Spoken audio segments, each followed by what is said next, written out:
Buenos días a todas y todos. En nombre del Centro Internacional Miranda y el mío propio, quiero expresar unos agradecimientos a la ministra del Poder Popular para la Educación Universitaria, Ana María San Juan, a nuestro director, el profesor Domingo Medina, y al profesor Omar Hurtado, actual cronista de Caracas y director de esta Casa de la Historia Insurgente.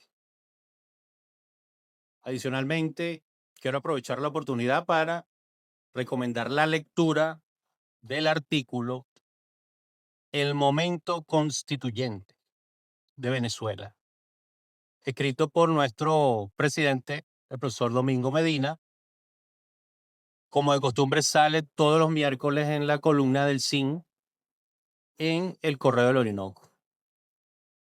Bueno, hoy tenemos un tema álgido de actualidad y que es, a mi modo de ver, la respuesta del gobierno bolivariano ante todas estas políticas de ataque de una potencia imperial que se resiste a caer y que ha de manera pérfida saboteado al Estado venezolano mediante medidas coercitivas y cantidad de sanciones.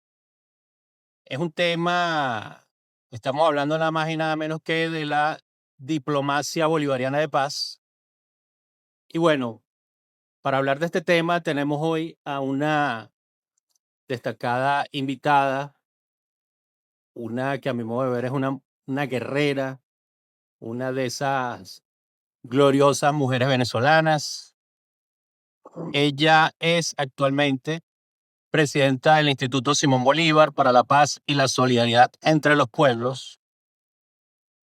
Ha sido diputada a la Asamblea Nacional, presidenta de la Comisión Permanente para el Desarrollo de las Comunas de la Asamblea Nacional, presidenta de la Comisión Especial para la Transformación de las Leyes y el Poder Popular, miembro de la directiva del Instituto de Altos Estudios del Pensamiento del Comandante Supremo Hugo Rafael Chávez Frías, miembro de la Dirección Nacional del PSUV e hija del Comandante Supremo Hugo Rafael Chávez Frías. Recibamos con un fuerte aplauso a Blanca Caos. El auditorio suyo.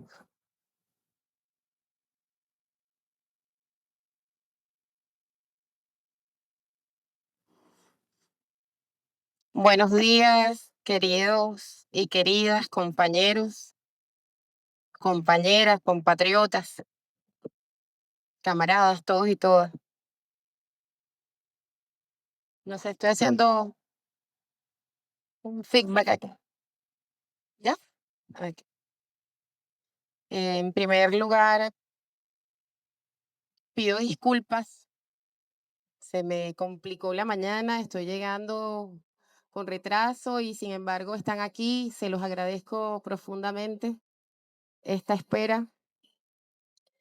Eh, Para mí es un enorme compromiso venir a esta casa de la historia insurgente y además por el Centro Internacional Miranda, todos ustedes, todas ustedes, investigadores, disciplinados, comprometidos, que han hecho de esta batalla por una historia viva e insurgente, lo han convertido en parte de su vida. Así que con, con mucha pena, más bien yo hablarles, pero bueno, voy a hablarles desde la experiencia que tenemos en este momento en el Instituto Simón Bolívar para la Paz y la Solidaridad, creado por el presidente Nicolás Maduro hace 5 años. El presidente Nicolás Maduro crea esta institución justamente como un instrumento para tender puentes entre los pueblos más allá de la diplomacia formal, de la diplomacia de las cancillerías, la diplomacia de los pueblos, la diplomacia de los pueblos para construir la paz. En esta tarea, pues entonces se han tejido puentes, agendas comunes entre los distintos movimientos. Dentro del Instituto Simón Bolívar está el Consejo, que es parte de esa organización de los movimientos sociales, movimiento afrodescendiente, indígena, trabajadores, mujeres, sexodiversidad, todas las expresiones de organización de nuestro pueblo hacen vida para juntos diseñar una agenda común con los pueblos del mundo.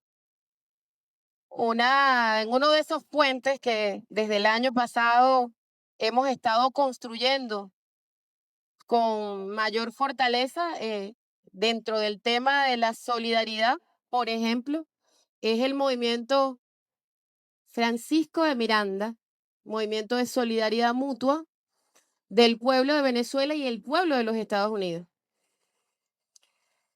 Parte de esa movilización que se generó a partir del día 3 de enero en solidaridad con nuestro presidente, reclamando y denunciando el secuestro de nuestro presidente Nicolás Maduro y de nuestra primera dama, primera combatiente, diputada de la República, nuestra hermana Cilia Flores. En esa movilización ha estado muy activo este movimiento, donde el pueblo afroamericano hace puentes con la organización justamente afrodescendiente en Venezuela. Cómo ir construyendo ese espacio de lucha común, de bandera común entre los pueblos. El comandante Chávez, en el cuarto objetivo histórico, nos habla del equilibrio del universo, como lo decía Bolívar, que era justamente el mundo multipolar y pluricéntrico. Es decir, dentro de lo que fue su propuesta en esa heroica batalla electoral del 2012, en esos 5 objetivos históricos hechos eh, de puño y letra por nuestro comandante, pero además consultado en asamblea con nuestro pueblo, ese cuarto objetivo histórico entendía la necesidad de construir ese mundo multipolar y pluricéntrico. Y esa que se convirtió en ley de la República, por el que obtuvo la victoria nuestro comandante Chávez, y luego de su partida física nuestro presidente Nicolás Maduro, y en el momento, además de nuestro proceso constituyente de 2017, fue además ley constitucional porque se llevó a la constituyente esos objetivos históricos. En eso queda muy claro cuál es la visión geopolítica, cuál es la mirada que tiene Venezuela y que la heredamos de Bolívar. Es Bolívar, es la diplomacia de Bolívar, es la visión de mundo de Bolívar la que recogimos en nuestro plan de la patria, que lo ratificamos luego con nuestro presidente Nicolás Maduro y que hoy forma parte de las 7T, la séptima T, que es la geopolítica. Esta necesidad de equilibrio del mundo que se recoge en la Carta de Jamaica y que además ya nos permite vislumbrar no solo el papel de Venezuela, sino de nuestra América, de Latinoamérica en ese mundo, en ese nuevo mundo necesario, urgente, para lograr equilibrio, justicia y para impedir la dictadura mundial. Nosotros hemos ido construyendo porque nuestro presidente Nicolás Maduro se forja justamente al lado del comandante Chávez como canciller de ese mundo nuevo que tenía que emerger. Y experiencias tan importantes como la CELAC, como UNASUR, como Petrocaribe, como el ALBA, son parte de esa arquitectura del Nuevo Mundo. Esos puentes tendidos hacia China, hacia Rusia, hacia India, hacia Irán, esa mirada que dejó de ver solo al norte para encontrarse con el universo. Pero dentro de toda esa tarea avanzamos mucho en un momento extraordinario, iniciando el siglo XXI. Veníamos de lo que fue una especie de decreto de fin de la historia. Se acabó la historia, fin de la historia y último hombre. Los años 90, con la caída de la Unión Soviética, del muro de Berlín, se había generado la idea también del fin de la utopía, del fin de los sueños y del fin de la historia. El cenit del neoliberalismo. Y en ese momento, la última revolución del siglo XX y la primera del siglo XXI, la revolución bolivariana pone a la historia de nuevo ahí a jugar como protagonista fundamental. Nuestra revolución tiene un nombre, Revolución Bolivariana, socialismo bolivariano del siglo XXI. La historia allí, de nuevo, en combate. Pero decíamos que era un momento terrible, difícil, porque se habían planteado los Estados Unidos hacer una nueva constitución para el continente. En esas cumbres de presidentes donde obviamente Cuba no estaba invitada. Y ese plan, que era el ALCA, Área de Libre Comercio para las Américas, y el Plan Colombia, tenía una aspiración que la escuchamos ahora, cuando nos dicen el Canal de Panamá, no, no es de Panamá. Y el Golfo de México, no es de México. Y el petróleo de Venezuela, no es de Venezuela. Eso era el ALCA. En un momento en el que se sentían ungidos por ese fin de la historia y ese, entre comillas, éxito de su modelo y esa derrota que se había hecho a los pueblos que luchaban. Así que la revolución bolivariana aparece en un momento crucial y lo repetimos, yo casi que en todas mis intervenciones lo digo porque ese hecho marca un momento fundamental de la humanidad. El comandante Chávez va a esa primera cumbre en Quebec, en la primera que él participa, donde ya está todo el marco como para lo que sería el avance del ALCA y dice Venezuela tiene reservas. Alrededor de esta cumbre hay barricadas.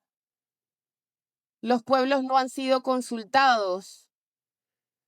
Y ya había una movilización popular fundamental, importante, movilización popular de trabajadores, de campesinos, de mujeres, de juventudes, que se gestaban en Cuba, que era el epicentro de la resistencia, pero que no era convocada a las cumbres.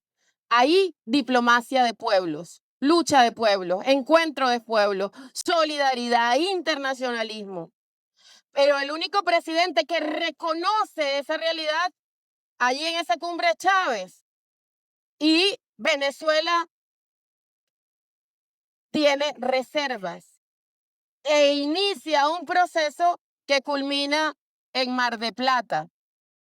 5 años después, en Mar de Plata, el ALCA se va al carajo. El escenario ya era otro.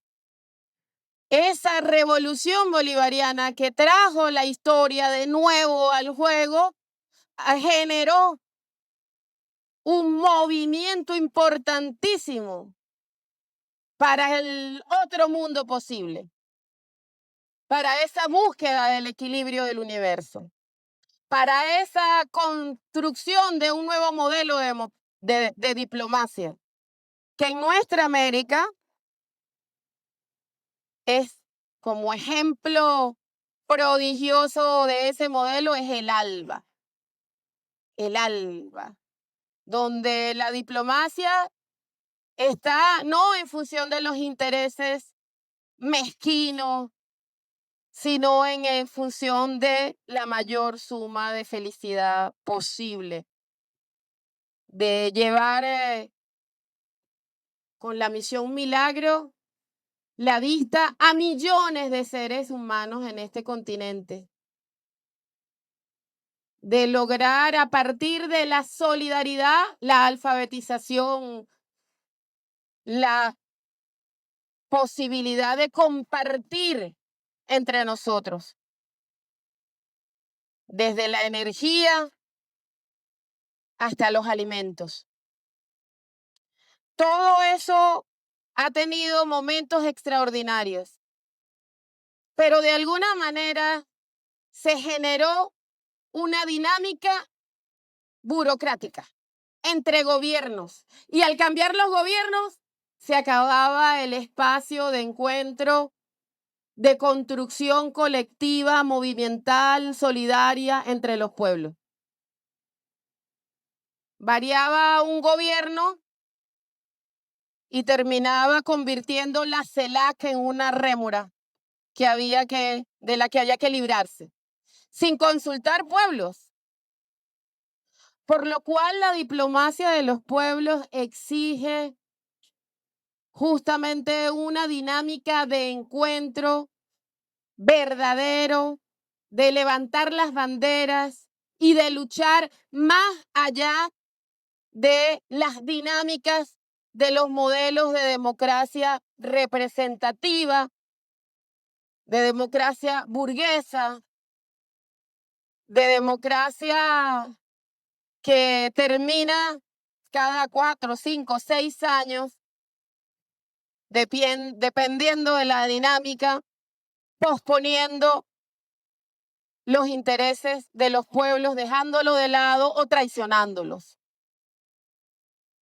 Y en esa búsqueda de ese modelo de diplomacia, a Venezuela le ha tocado momentos difíciles, complejos,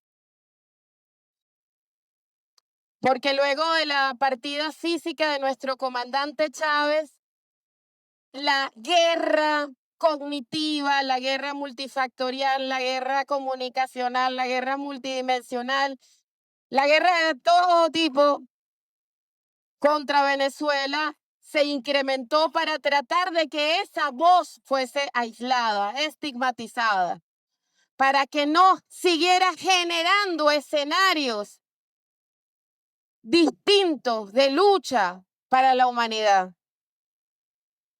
Venezuela en algunos momentos terminó aislada.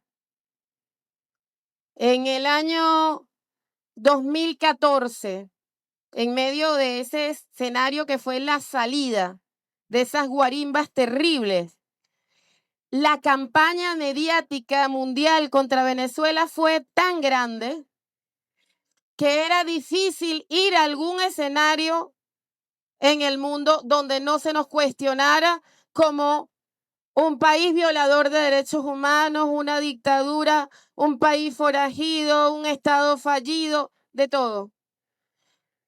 No solamente desde la derecha, sino también desde la izquierda. Pero con paciencia, con unidad, con valor y con una sabiduría enorme por parte del presidente Nicolás Maduro, logramos enfrentar esos momentos complejos e ir construyendo nuevos escenarios.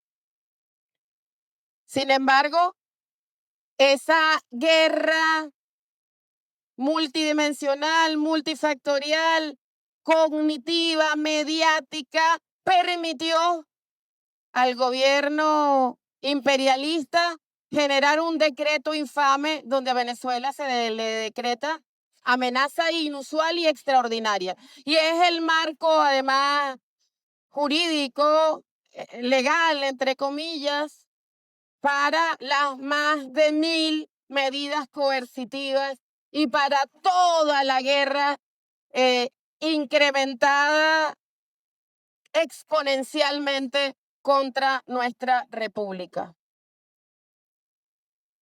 Todo esto lo sabemos, pero ¿cómo ir construyendo ese espacio de solidaridad, de diplomacia, de encuentro en medio de esa guerra brutal contra Venezuela? Que a diferencia de otros momentos se desarrolla a través de estas plataformas que lleguen a cada individuo. Que además con esto que son los algoritmos se adecúan a las visiones, necesidades, angustias y miedos de cada persona. El presidente Nicolás Maduro, con una valentía gigantesca, logra remontar la derrota del 2015 y todo el plan de guerra, ya no solamente económica y mediática y cultural, sino ya con la presencia de mercenarios, fuerzas paramilitares, todo lo que significó el sabotaje económico y la guerra económica llevado también a la enésima potencia, y logra, apelando a Bolívar y a Chávez, buscar un instrumento, una herramienta para detener el avance de estas fuerzas, que es el momento constituyente de 2017. Ese anuncio un 1 de mayo. Y milagrosamente, todos lo sabemos, el presidente Nicolás Maduro nos lleva a un proceso constituyente que luego de la votación, en horas, revirtió todo el escenario de las guarimbas tan violentas que generaron la muerte de jóvenes como Orlando Figueras, quemados vivos en linchamientos públicos. Una violencia brutal, racista, extrema.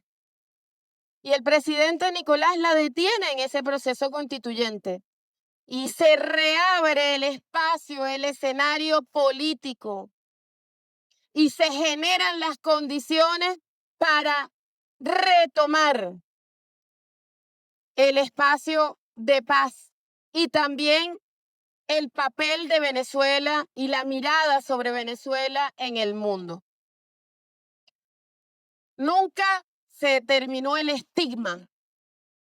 Por eso apelaron a la mentira brutal de acusar a nuestro presidente Nicolás Maduro de narcoterrorista. Ya habían creado en los medios y en el imaginario la idea justamente de Venezuela como Estado fallido y esa matriz impuesta que no se sostenía sobre ningún elemento de la realidad.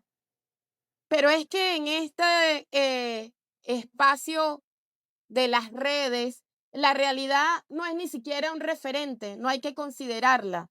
Ellos construyen universos a partir de una estrategia que no tiene ni siquiera que tener como contraparte una mentira. No es verdad versus mentira. Es que construyen un universo paralelo aquí donde pueden decir lo que se les da la gana. Y quienes viven en este universo lo convierten en una realidad absoluta. Así que, ¿cómo construir puentes entre los pueblos más allá de los juegos de las democracias burguesas representativas, de las burocracias y los intereses momentáneos de los gobiernos? ¿Cómo construir un internacionalismo movimental, obrero, de las causas indígenas, afro, de las mujeres, de las juventudes, cómo desarrollar una estrategia que nos permita pensar como humanidad. En medio de un escenario como este. Para nosotros, desde la Revolución Bolivariana, desde esa raíz robinsoniana de la toparquía, del poder de la gente en el lugar, de hacer a la gente protagonista, en esa séptima T, en esa idea y en esa visión geopolítica para el equilibrio del universo, para la diplomacia de la paz, de la solidaridad. Para nosotros, entonces, esta tarea no es la tarea de un gobierno o de un instituto. Es que en cada comuna y consejo comunal se tiene que ver el mundo y nuestro papel en el mundo. Es la territorialización de la geopolítica. Es que cada ciudadano y ciudadana de esta patria sea, como lo dijo siempre el comandante, sea Chávez. Él decía, yo no soy yo, soy un pueblo. Aquí todas y todos somos Chávez. Ese pueblo tiene que manejar y entender lo que se está jugando la humanidad en este momento. Y tienen la capacidad de hacer puentes con los pueblos del mundo, con nuestros pueblos en la frontera. Cada comuna que hace vida ahí en Táchira y en Apure y en nuestro Amazonas y en el estado Bolívar y en nuestro mar Caribe. En cada una de esas comunas tiene que haber una agenda geopolítica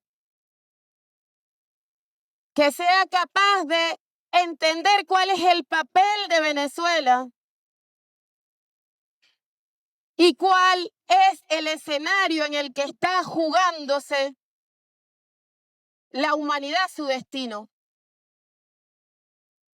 Por lo cual, desde el Instituto Simón Bolívar, esta relación con los movimientos sociales y su vínculo con los movimientos del mundo pasa también porque logremos en el territorio desarrollar la diplomacia de los pueblos.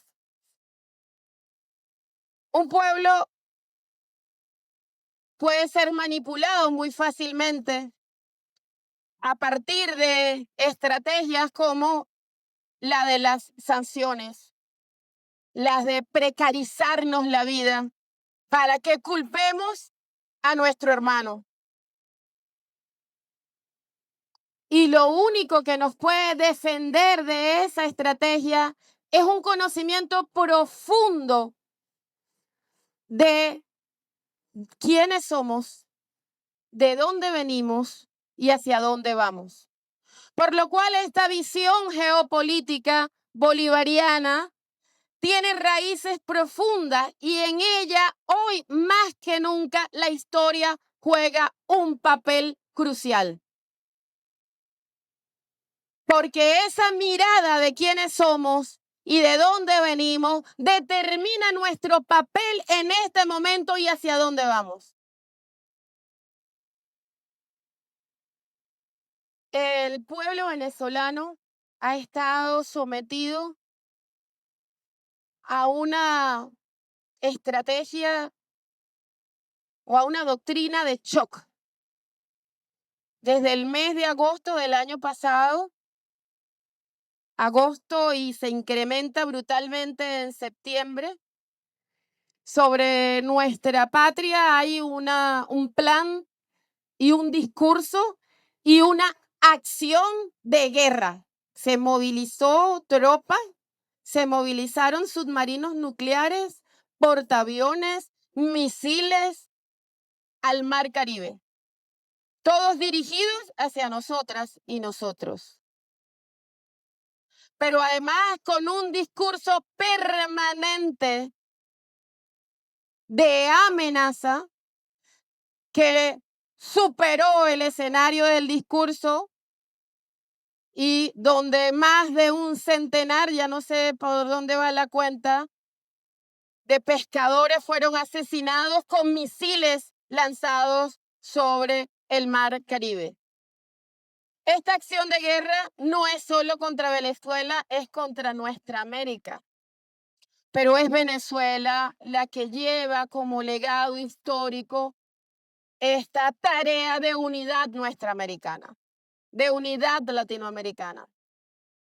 Por ello, el foco fundamental sobre la patria de Bolívar y sobre la patria de Chávez que trajo a Bolívar de vuelta. El comandante Chávez nos repitió infinitamente que a Cipriano Castro le dieron el golpe por el petróleo y que Medina Angarita por el petróleo y que Delgado Chalbó por el petróleo y que Rómulo Gallegos por el petróleo y que el petróleo ha sido uno de los factores fundamentales para la violencia, golpes de Estado, asesinato de líderes en nuestra patria. Y él mismo fue víctima de un golpe en el año 2002 por el petróleo y la enfermedad inoculada contra el comandante Chávez también tiene ese elemento. Pero hubo un momento en que nos dijeron, no, es porque son narcoterroristas. Es porque hay un precio sobre la cabeza de su presidente. Es porque hay tráfico de drogas por el Mar Caribe. El mundo entero sabe que por el Mar Caribe no es por donde pasa el porcentaje mayor de drogas, apenas un 12%. Pero además que Venezuela no produce drogas, no cultiva drogas y no trafica drogas.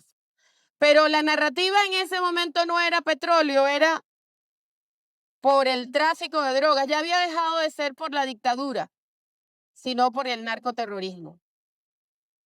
Y hubo gente que llegó a decir, y no gente enemiga, gente amiga, gente nuestra, que decía, no, los gringos no están interesados en el petróleo ahorita, ellos producen muchísimo. Y uno decía, Dios, pero si esa es la historia de nuestra América y la historia de Venezuela en particular, ha estado marcada todo el siglo XX y XXI por esto. Pero la guerra cognitiva funciona y nos desvía. Y en algún momento nos está diciendo, cuando vamos a diálogos, a negociaciones, ya ellos tienen otro plan. Y por eso necesitamos un pueblo consciente, un pueblo que sea Chávez. Nosotros hemos garantizado la unidad en los momentos más difíciles y la valentía en los momentos más complejos. Y eso está enfrentando nuestra hermana presidenta encargada, Delcy Eloína Rodríguez. Pero la batalla es en la cabeza de cada uno de los habitantes de este planeta. La batalla de ideas. Fidel decía que el arma fundamental de un revolucionario es la idea. Y estos logran implantar ideas distintas, confundir. La guerra cognitiva no funciona sobre la masa solamente. Funciona sobre los liderazgos, los cuadros medios, los profesionales, sobre todos y todas. Es una estrategia muy bien pensada, pero además que tiene como elemento crucial para imponerse la doctrina de shock. 120 personas asesinadas, misiles lanzados. Toda la amenaza de agosto, septiembre, octubre, noviembre, diciembre culmina en enero con una acción brutal, criminal.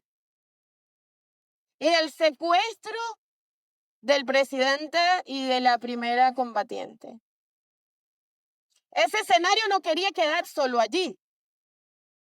Ese escenario era para que en medio de la conmoción se generara la división y la guerra.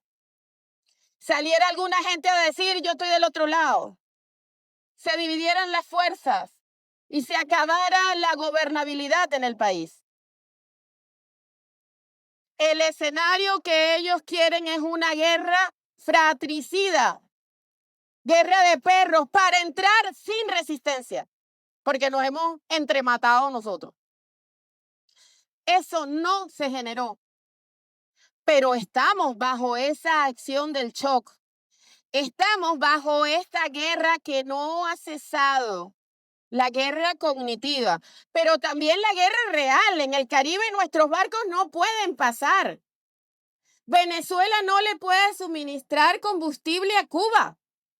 Y eso es un dolor profundo y una herida, justamente en el modelo de diplomacia de los pueblos que nos enseñó Bolívar y Chávez. ¿Cómo nos sentimos? ¿Cómo se siente nuestro pueblo? Pero no solo Venezuela no le puede dar gasolina. Brasil pudiera suministrar gasolina, no puede. México pudiera suministrar gasolina, no puede. Porque el sueño de una patria grande no lo hemos desarrollado, logrado. La CELAC no avanzó porque no era una bandera de los pueblos, se quedó en el reducto de la democracia burguesa, de la diplomacia de las cancillerías. No se convirtió en una fuerza real del pueblo. Nuestros ejércitos no se unieron.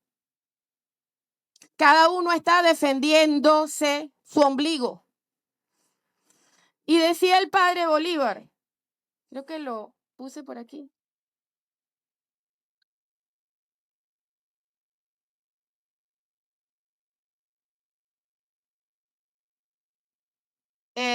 Bueno, si no lo encuentro, igual se los voy a medio relatar. Pero Bolívar decía que no podemos de ninguna manera permanecer mucho tiempo en la defensiva. Quien solo está en la defensiva solo puede obtener la derrota. Pero la única forma de ir a la ofensiva es que estemos unidos. No lo hemos logrado. Como le dijo Martí, lo que Bolívar no ha hecho aún está por hacerse. Y este tal vez es el mejor momento, increíblemente, para lograr esa unidad. Pero esa idea está perdida en el mare magnum del universo de la guerra cognitiva. Ese imperialismo decadente ya no representa una alternativa para la humanidad. Ya no puede convencer a nadie con unas firmitas en el ALCA. Tiene que mover submarinos nucleares, barcos con portaaviones, tiene que hacer de todo y tiene que mandar misiles y tiene que secuestrar presidentes porque ya no puede su sueño americano convencer a los pueblos. Pero nos agarró el catarro sin pañuelo. No tenemos la CELAC porque se quedó en el estadio burocrático de los gobiernos transitorios. Solo se ven el ombligo y no ven al mundo. Y la mirada geopolítica de Bolívar, de Chávez, esa de Fidel, esa está siendo, parece derrotada. Todo el mundo se mira el ombligo. Y en la defensa solamente, Mao decía, la espada y el escudo. Si no tienes claro con qué vas a atacar, y señores, señoras, hermanos y hermanas, no estoy hablando de armas nucleares, de destrucción masiva. Es de ideas que unifiquen a los pueblos, que entren en este escenario de batalla, pero en la calle, con la gente, mostrando la barbarie de un modelo fracasado, porque ese modelo ese imperialismo resulta que ha generado, en el caso particular de Estados Unidos, el país más endeudado del planeta Tierra. Un país con una crisis económica brutal, a pesar de haber robado a medio planeta. Con una crisis energética, tiene petróleo para 6 años. Con una crisis política. Con una crisis cultural. 100.000 jóvenes mueren anualmente por consumo de fentanilo, que son drogas de laboratorio que se producen por allá.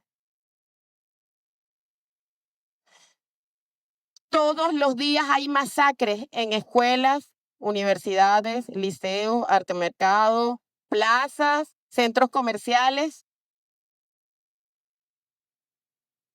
Es un modelo en decadencia y hay un pueblo allí resistiendo. En la última movilización hubo más de 10 millones de personas en las calles. Sería el momento de esta idea nuestra americana, que sería una salvación para toda la Vía Yala, porque allá también hay un pueblo oprimido. Hay un pueblo víctima de esa élite corporativa que necesita diezmar la población humana y deshumanizarnos hasta convertirnos en bestias para esclavizar. Este momento es un momento crucial para estas ideas, para esta mirada del mundo, para el equilibrio del universo. Pero la guerra cognitiva tiene un peso enorme. La doctrina del shock, de la conmoción, tiene un peso enorme. Y por eso hoy todas y todos tenemos que ser Chávez. No podemos dejar la responsabilidad de esa batalla de ideas solo en nuestros hermanos y hermanas que están enfrentando a nivel diplomático, a nivel económico, a nivel del servicio de gobierno, toda esa realidad complejísima para garantizar la paz y la gobernabilidad y el rescate del presidente Nicolás y de Cilia. En la batalla de ideas tenemos que estar todos y todas desplegados en la calle, convencidos de que somos Chávez, de que vamos a llegar al 2030 diciéndole a Bolívar: no araste en el mar, sino en tierra buena. Que en junio, en el bicentenario del Congreso Anfictiónico de Panamá, juntemos los movimientos sociales de toda nuestra América para levantar un proceso constituyente nuestro americano y refundarla sobre bases no coloniales, no imperialistas, no capitalistas. Es batalla de ideas. Y tenemos que salir nosotros a despertar. Nosotros siempre en la calle siempre metemos un pedacito de Ali, porque Ali es una especie de mantra. Él le decía: tú te vas de pueblo en pueblo a despertar a la gente, que alcen más y más la frente. ¿Se acuerdan la canción bolivariana? Bolívar se encontró con el carajito. Tú te vas de pueblo en pueblo a despertar a la gente, que alcen más y más la frente para merecer la gloria y hacer de nuevo la historia liberando al oprimido, que si el pueblo está dormido, nunca alcanzará la gloria. Esta es para dormir al pueblo.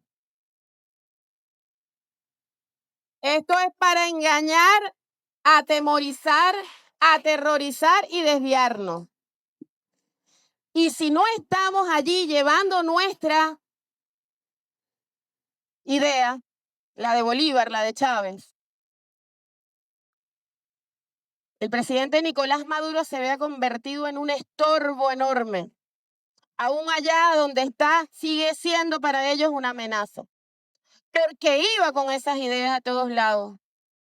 Andaba desplegado, ya con más confianza, con más certeza y sumando gente. Yo creo que nosotros hicimos de septiembre hasta en diciembre, hasta que pasó lo que pasó, no sé cuántas brigadas recibimos y cuántos eventos hicimos antifascistas, antiimperialistas.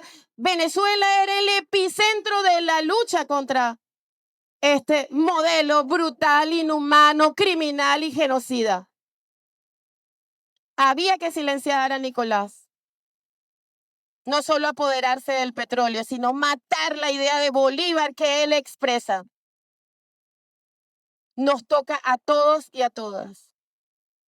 Nos toca unirnos y tener claro nuestro papel en la historia y el momento que se juega, en el que se juega el destino de la humanidad. Por eso, compañeros, compañeras, hermanos, hermanas, para mí un honor y además un tremendo compromiso hablarles a ustedes. Pido disculpas por que creo que son ustedes los que deben dar clase sobre el papel de la historia y el que debe jugar nuestro pueblo ahora. Muchas gracias.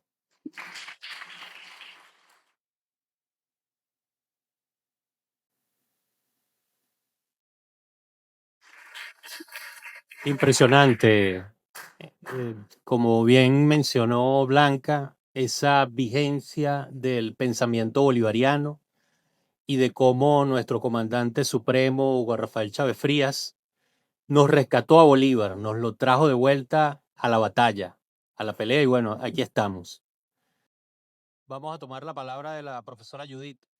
¿Qué pasó un sábado y domingo? Era madrugada de un sábado.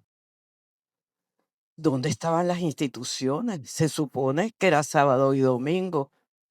Y resulta que todas nuestras instituciones, leída y sabida la Constitución, actuaron. Entonces hay un secreto allí. El secreto de lo que aconteció, que la Delcy dice que algún día lo va a decir, pero no le toca a ella decirlo. Nosotros lo podemos poner a volar antes de que ella lo diga.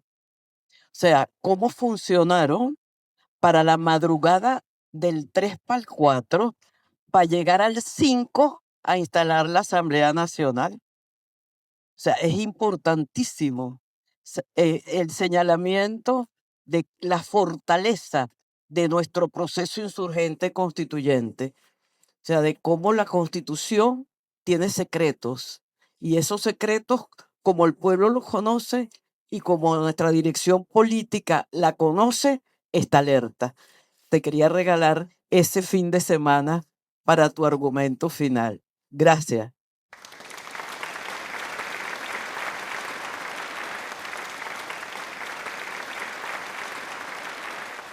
Bueno, aquí tenemos una pregunta y dice, profesora Blanca, saludos.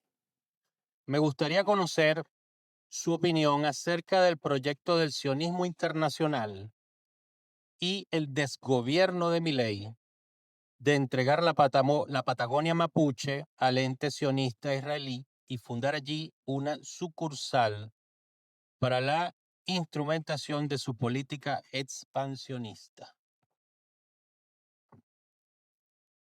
Bueno, nosotros sabemos efectivamente que esa élite corporativa es un porcentaje muy reducido de la humanidad. Ve el mundo en función de sus intereses y quiere controlar todos los recursos. El agua, uno de esos recursos fundamentales. Ahí en la Patagonia, además, donde están todas esas zonas glaciares, de agua glaciar estratégica, porque tiene además propiedades importantísimas a nivel energético. Y el control, hubo un documental que se llamaba, y es un documental de hace casi 20 años, y se llamaba Los dueños del fin del mundo, porque allá hacia la Patagonia de Chile, Argentina, le llaman a ese sitio el fin del mundo, y ya se estaba repartiendo. Lo que pasa es que ahora necesitan una ocupación directa. El modelo en este momento que se necesita para el control del planeta tiene que ver justamente con la destrucción de los estados-nación. Destrucción y borrado. Lo vemos en Palestina. En Palestina se está borrando un pueblo, una historia, una cultura, una humanidad.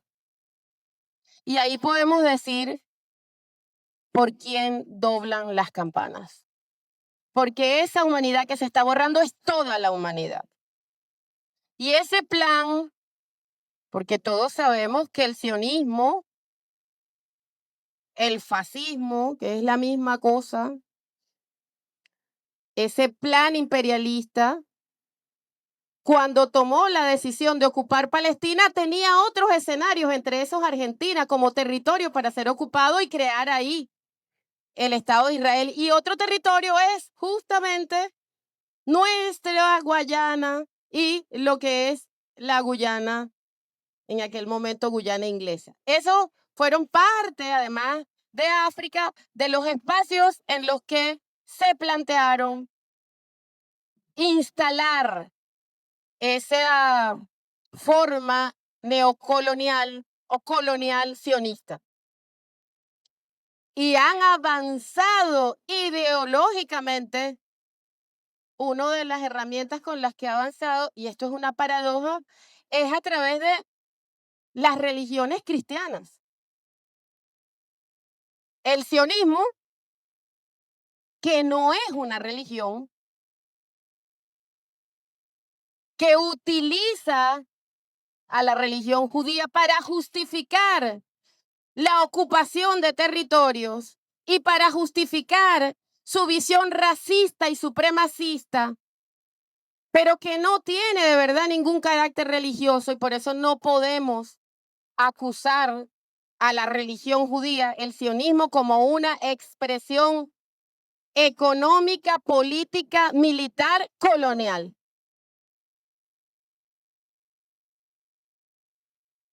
Esa forma de borrar, que además lo estamos viendo con el pueblo del Líbano, que es parte de la estrategia hacia Siria, que tiene que ver con la agresión criminal contra el pueblo iraní.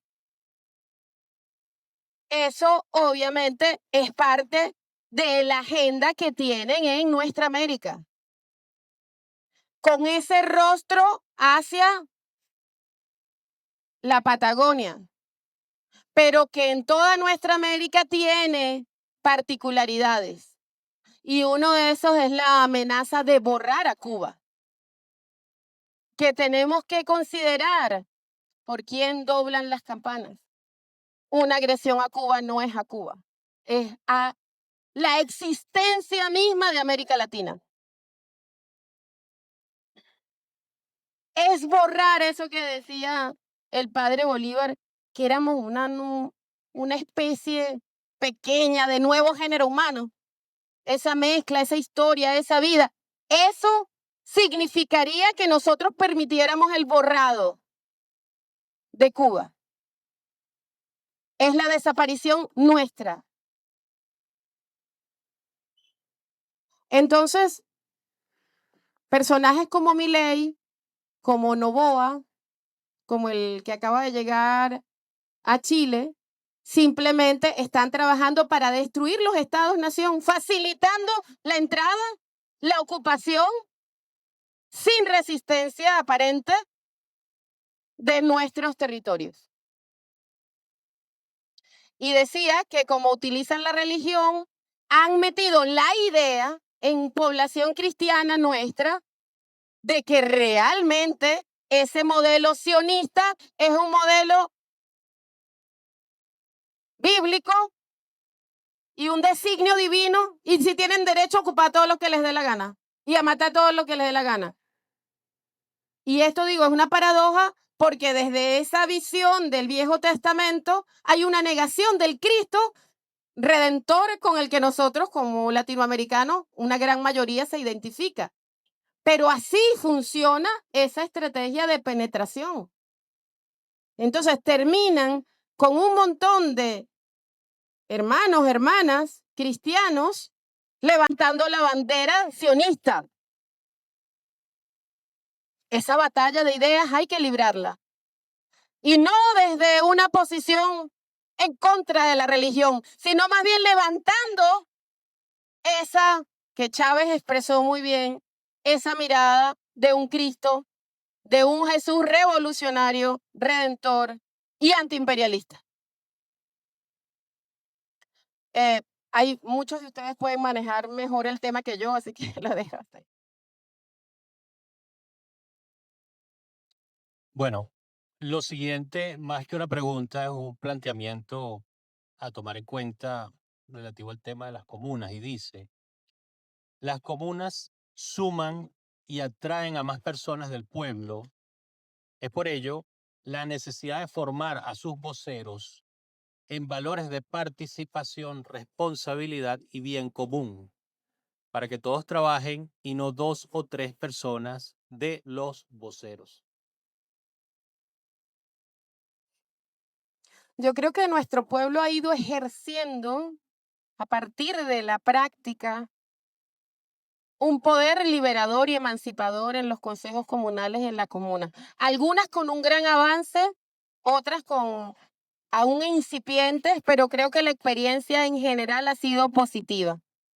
Hemos hecho reformas para evitar justamente que se burocraticen las vocerías.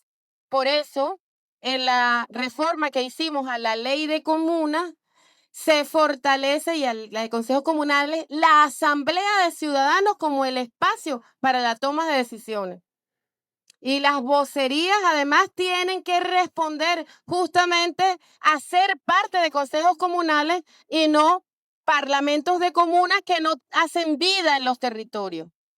Pero eso es una invención del pueblo y cuando decía nuestro maestro Simón Rodríguez, inventamos o erramos. En esa creación y en esa invención está el acierto. Y lo que se ha estado creando es una esperanza para la humanidad toda.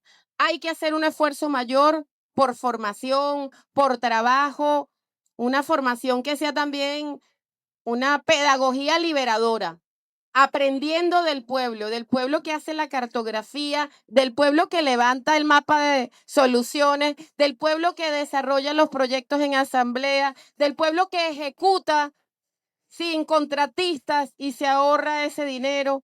De ellos hay que aprender y con ellos construir nuevo conocimiento. Excelente, Blanca.